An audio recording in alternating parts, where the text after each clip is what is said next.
Under the cover of the COP26 distraction, the latest pronouncements of EU Commissioner Maroš Šefčovič simply confirm the EU is intent on breaking up Britain as a price for Brexit. Šefčovič cannot be allowed to talk the issue into the ground. Let us remember it was the EU who said no hard border controls were necessary thanks to the protocol, and there was no need to renegotiate any aspects of it because there are no damaging outcomes resulting from it. And yet it was the EU that invoked Article 16 to prevent movements of vaccine medicine.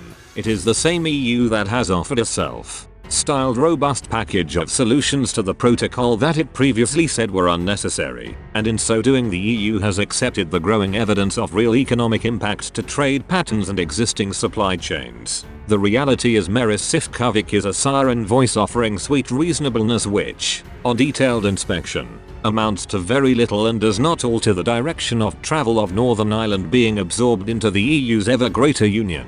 The key to this was creating a hard border in the Irish Sea so that the customs inspections are carried out at our own internal ports and airports rather than on the Irish mainland. The UK has acted in good faith, but the EU has been duplicitous. The lesson so far is that the EU only responds to firm principled actions, and the unwillingness thus far of Lord Frost and Boris Johnson to invoke Article 16 so the protocol can be replaced has allowed Šefčovič to continue with his disarmingly moderate but entirely hollow offers of minor adjustment and further jaw. There was briefly a theoretical advantage of the protocol whereby export-oriented Northern Ireland businesses could have used their location in both the EU's and UK's customs regimes to gain frictionless access to the EU's single market. I suggested in February 2020 it could be used dramatically to favour the province if the government assisted by ensuring businesses wishing to locate in Northern Ireland were able to access cost-effective funding, and that the tax environment was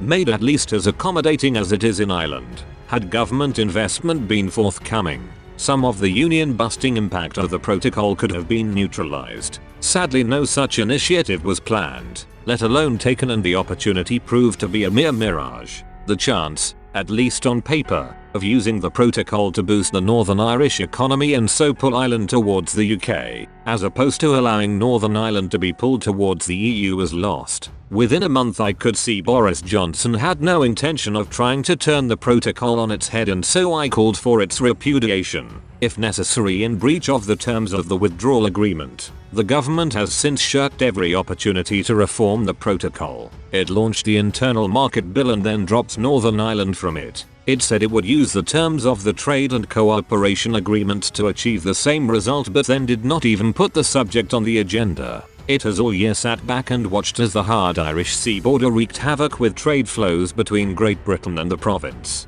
Even though it acknowledges this havoc and its consequential impact, it has still not invoked Article 16 to protect the province and our union with it. Inbound M&S lorries being turned away at Belfast or Larne for not having the correct paperwork or using the wrong colour of ink causes mirth in Dublin and Brussels. The EU is winning the tug of war over Northern Ireland, using the Irish sea border to take it over. The latest Irish trade figures from Dublin reveal a 43% increase in exports from the Republic to Northern Ireland in the first 6 months of 2021. This is not a result of a booming economy but the shifting of supply chains from Great Britain to Ireland. The protocol is being used by Ireland to capture Northern Ireland economically. It is reunification by the back door. There is still time to save the day, but to do so, Maroš Šefčovič must be ignored and the protocol must be ditched.